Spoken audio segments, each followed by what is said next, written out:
So we're here in Kilmakerrill Old Graveyard in Glenfarne, County Leitrim. We're here in modern day Glenfarne. This would be regarded as the upper part of the valley. The valley of Glenfarne runs in an east-west direction. It's bounded on the north side by Thor Mountain and on the south side by the Glenfarne Mountain. And there's been a site here for at least 1,000 years, probably a bit longer. The old church was mentioned in the register of Clonmacnoise back in the time of Fergal O'Rourke, and he died in the year 965. So that just gives you an indication of how old the place is. It dates to that date at least, and probably older. Now there's no remains of the church at the moment. The church itself would have been on the hill up here beside the yew trees on that hill, and it would have been on an east-west direction, as most of the old churches were, with the altar on the east of the church. The territory here was part of O'Rourke's territory. O'Rourke was the chief of Breffni in the under the ancient Irish system. And the local clan here were known as the MacDermotts, who were sub-chieftains of the O'Rourkes. Now they lost their power in the year, roughly the early 1300s. They got into a sort of a civil war with the O'Connors of Connacht. They lost their power around that time, and they lost their prestige, and that perhaps is one of the reasons why there's no remains of the church here. So more than likely the church was gone by the time of the Reformation. It was gone at an early stage.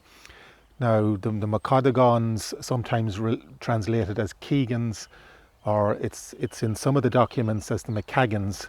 The last mention of the McCaggans were at the time of Hamilton in 1641, where two of them were hung at Manor Hamilton, and they were described by Hamilton's people as two lofty rogues. So two lofty rogues means two big strong men of the McCaggan clan. They were the last mention of the McCaggans, of the ancient chiefs of this area around 1641. More than likely there probably was some pagan site here. We don't know for sure, but usually these ecclesiastical Christian sites were built on sites of older pagan sites. Thor Mountain, we know there are quite a lot of marked stones up there. It was an old pagan holy mountain. That we know that for sure. And the Glenfarne River rises up on Thor on this side, and it flows right down very close to the bottom of this graveyard here, the upper reaches of the Glenfarne River, sometimes known as the Arnie River or the Upper Arnie, which is where Glenfarne takes its name, the Glen of the Arnie River, or the Glen of the Alders, as sometimes it's translated as. So that river flows very close to here, and I'd say that's not an accident. I would say in ancient pagan times that was something seen as something significant, the river rising up on the mountain and being the main river of the whole valley. As a graveyard, all the headstones that are here now date from, some of the earliest headstones are from the 1700s that we can find. Obviously there would have been people were buried here earlier than that, but there aren't really any old headstones. So they would all be from a fairly modern period. Now, just when you look at the names, you get an idea of who the old names were. For instance, up here where the church is, the more prestigious families would have all wanted to be buried on that hill up there, on where the ruins of the old church was. So there would have been a bit of competition to get buried on that hill. So you get an idea of the pecking order back in the day, maybe back in the 1700s or the 1800s. And you can see that up at the top you have names like McMorrows and MacDermotts, and that gives an indication that those families were here in this area at a fairly early period. Well, we know the McMorrows were a branch of the O'Rourke, and McLaughlins were a branch of the O'Rourke, so we know that they were native families. But other families they obviously were prominent within the community. So there you can see the Keeney is a very big name in here, the Keeneys, and you can see how the name changed, because there are headstones up here where you have three versions of the name. You have MacKeeny, which is the original name, then you have Keeney, which is how most people spell it today, and then you have Kenny, which some families used as the correct version of their name, and it's all on the one grave. So it's quite interesting to see how names evolved. Names were translated from the Old Irish, sometimes wrongly, sometimes correctly. So you can see it in black and white on some of the headstones here, which makes it interesting. One of the first written records goes back to the registry of Clonmacnoise, which was done in the time of Fergal O'Rourke. He died in the year 965, so it was a record at that time where it was a tax imposed on 6 churches in Leitrim, in O'Rourke's territory in Leitrim. And this was one of the churches that was mentioned. Sorry, it was 7 churches in total. This was one of the churches. And so that shows that this place existed at least at that time, probably earlier. So this would have been, it wouldn't have just have been an ecclesiastical centre, it would have been also an administrative centre, where taxes maybe were collected at certain times of the year, and there would have been, where the priests and the clergy were part of the establishment and part of the administration of the whole area under the O'Rourkes. They were part of the power structure, you might say, in the old area. In this graveyard, there's quite a few priests are buried here. Quite a few of them again are buried up on the highest point of the graveyard, and you can see on the headstone, obviously they're mentioned, but some of them are facing the other way as well, because traditionally they buried the priests in the opposite direction, or they erected the headstone on the other side of the grave. The local story is that this was built here by the O'Farrells of North Longford or North Leinster in memory of their wife or daughter, but it was a lady that was travelling from that area down to Lough Derg, and we know that people went to Lough Derg from a Christian point of view from the 5th century, so sometime after that until the church here. So they stayed, which was part of the thing at that time, they stayed in small monasteries or convents or wherever, because it would take days to walk down there.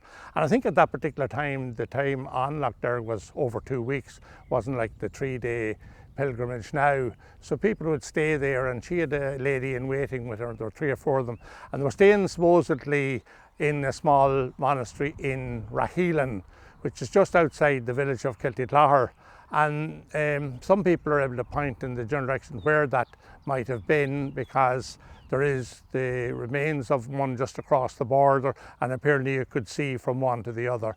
But anyway, on the way back, it appears that a monk attacked the women, or a mad monk he was referred to anyway, and that he attacked the women, and that one of them got killed there, and that one of them run from the place and ran all the way up, and that her body was eventually found in the townland of Carnarvanog.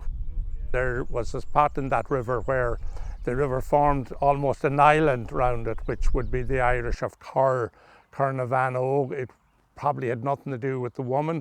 Cur is a bend, or that, and Vanog can also be a grey crow, so this may have been. Now, whether she died there and was found by the locals, the population would have been quite sparse at the time. The banks of the river is just here below us.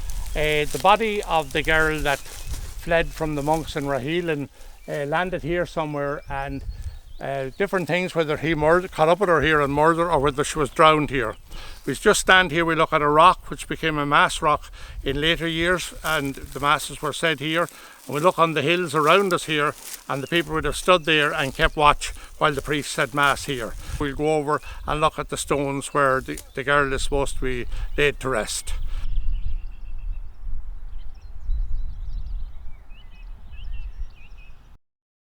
Part of the idea of building a church or whatever it was here in her memory. Now, the land where her body was found is very, very poor quality. You couldn't build anything there. It's on the side of a hill, it's daub, it's terrible bad. And that this was the next hill to it, which it is, and that this is why they chose this as the site for it. And later on, it became the main burial ground for the entire parish of Cloonclair, because the main church for Cloonclair is just built here in 1832 beside it. Now, there's different versions of what the O'Farrells done when they came down here and discovered what had happened to their family member. Some say that they executed him, that the army hunted him down and executed him and threw him into a lake. The translation is man with no shirt, and that was the old Gaelic name for the lake, and he's supposed to have been thrown in there. Some says that he committed suicide and went there. But one way or another anyway, there is a link with that myth. And I suppose if it's been told for 1200 years, it may have lost a little bit of their originality, but no matter who you speak to, you get the same version of it. A part of where the taxes was collected, and there was reference made to all of the priests that are buried here. The last priest to be buried in this, Father Michael McManus, a local man from Glenfarne who died suddenly while he was parish priest in Kilmurl. And this graveyard, the last extension to this was in 1912, and the shed was provided here at that time for the collection of the offerings and for the priest to say the prayers over the coffins if they were brought directly to the grave rather than going to the church for a mass. So there was a shed. I remember the shed very clearly there myself. I saw offerings being collected there, and the shed was removed. It was the Church of Ireland, of course, who were in control of all the things in that period in the early 1900s that provided the shed at the request of things. My first visit to the grave here was when I was about 5 years old, and I'm looking straight across at the grave that I came here. John Rooney, who was a prominent old IRA man from Ballintrillick in Sligo. He was the local creamery manager, and he died here in Glenfarne after a long illness. And our teacher at the time, Master Seamus O'Boyle, was a very prominent and senior member of the FCA. So we were all allowed out to go to the funeral. It was a long walk when you were 5 or 5.5 from St. Michael's over here, and we had been lined up as soldiers. I don't remember very much about it, but I do remember feeling very tired by the time I had walked here. And I also remembered the volley of shots being fired over the grave. Our family, McMorrows, have been burying here since the 1700s and possibly long before that.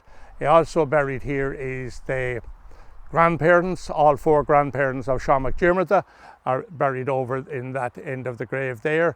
Then in 1934, the new cemetery was opened down in St. Mary's. So before that, all of the people that were buried here from most of Manorhamilton, all of Kiltyclar and all of Glenfarne, they were all buried here in Kilmakerrill.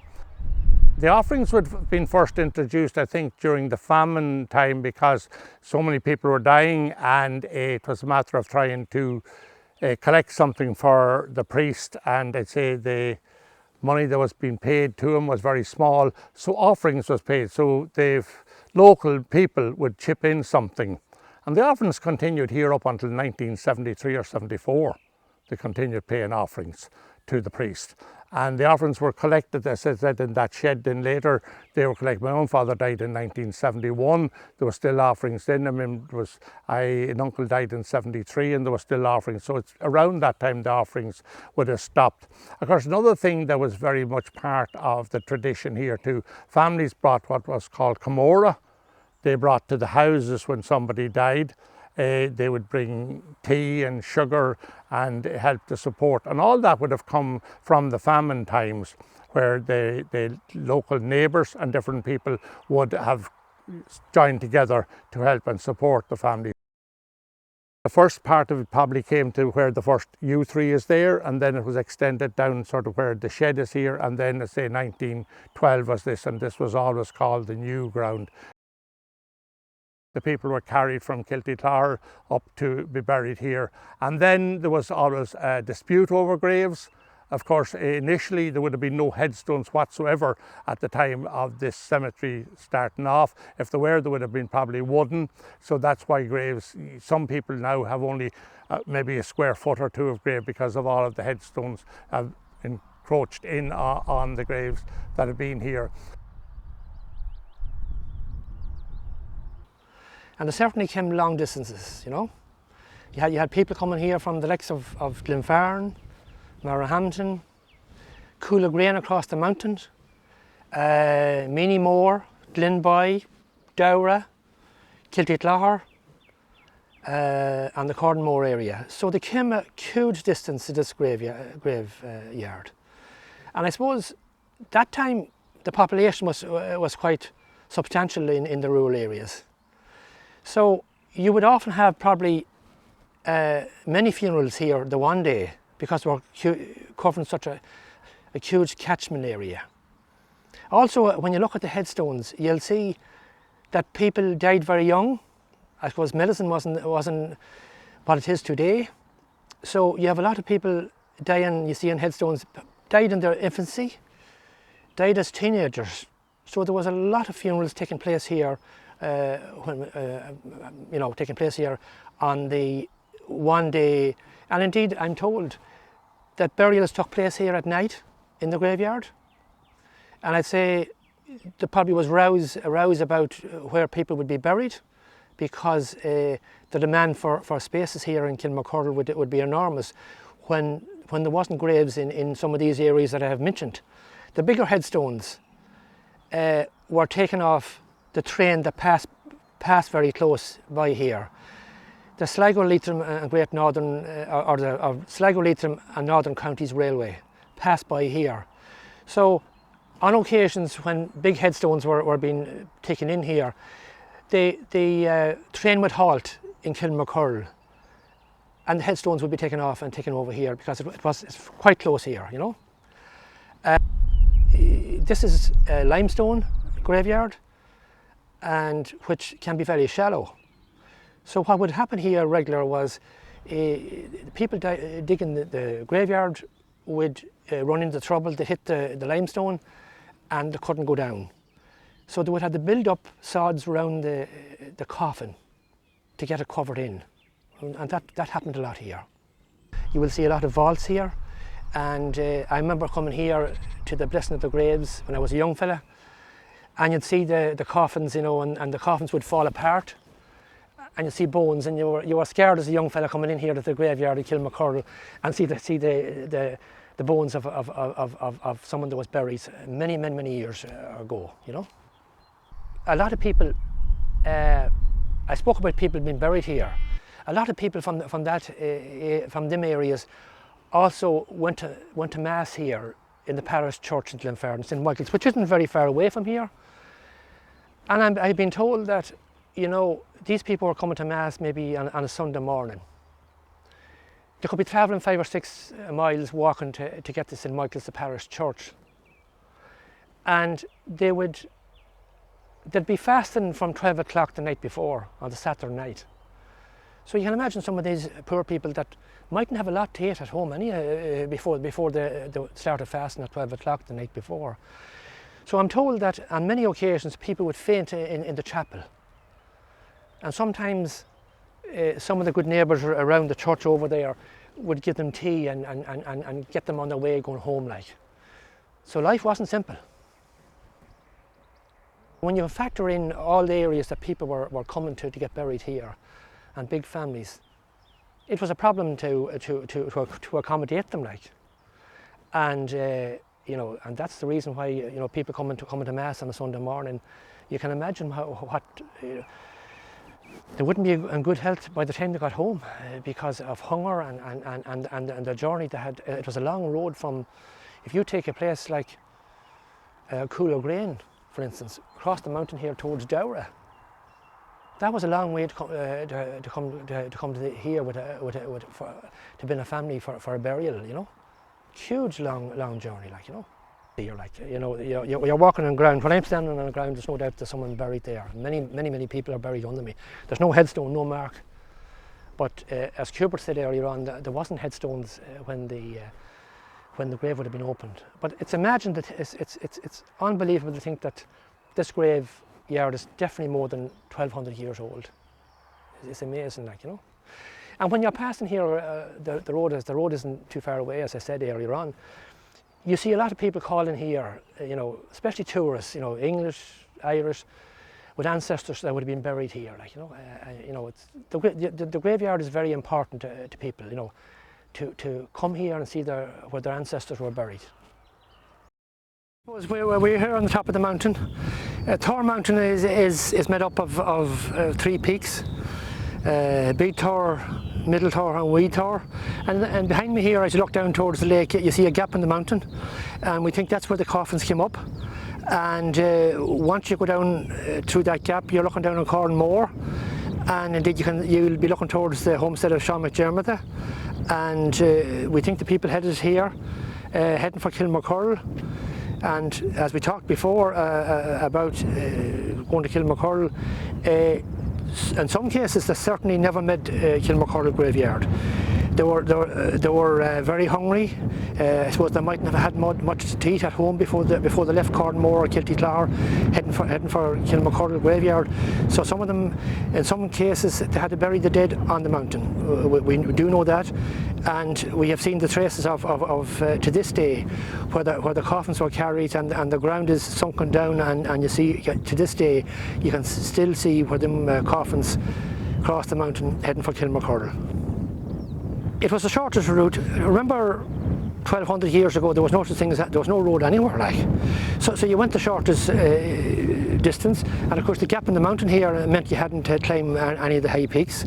But it would be rough terrain, and I suppose they had plenty of people to take turns in carrying the dead. There certainly would have been a lot of people living in town land, so help wouldn't have been scarce. So they would have had a team of people to carry the head for Kilmakerrill. And as I said, some cases it never happened. They never made that graveyard. So it's a sad story in one sense, like, but it just shows what people had to suffer years ago when there was no roads in the area, no infrastructure. People just got together and had to do what they had to do. We know people carrying coffins across this rough terrain didn't carry them on their shoulders like we see people carrying coffins today. You would have what was hand barrows, and they were made out of two timbers, something like this. They're about 8 foot long, and it doesn't pared down like this is here for a handle that the people could hold them. So you probably have 4 people carrying it, and the coffin would be laid across it, probably tied on it with some sort of a hessian rope tied on it. So you could also put a rope around it here and across your shoulder and down onto the other one. So the person with the rope on them would be like this, with 1 in each hand, and then 4 people. So whenever people stumbled on the rough road or something like that they wouldn't fall, or the coffin was safe, because the men with the rope around their shoulders held it and balanced it for them. So they'd probably have relays of carrying people, but probably the greatest weight was the coffin rather than the people, because a lot of them would have been fairly frail, especially in the famine. But we're talking now about pre-famine. We're talking now about anything from the year 1000 on. We're talking when people started to come to live here and using Kilmakerrill, because the nearest cemetery was way down near Blacklion. There was another one down in Rosenver. So all of the people from here down to the lake behind us, and to our left and to our right, would have come across the mountain here on their way to Kilmakerrill for burial. It's a very holy place, and you would often think that why wasn't there more graveyards in areas closer to where the people lived? It's hard to explain why people put so much hardship on themselves carrying coffins so far, but I suppose they were very holy people, and once people started burying in the graveyard, that's where they wanted to take their loved ones to, you know.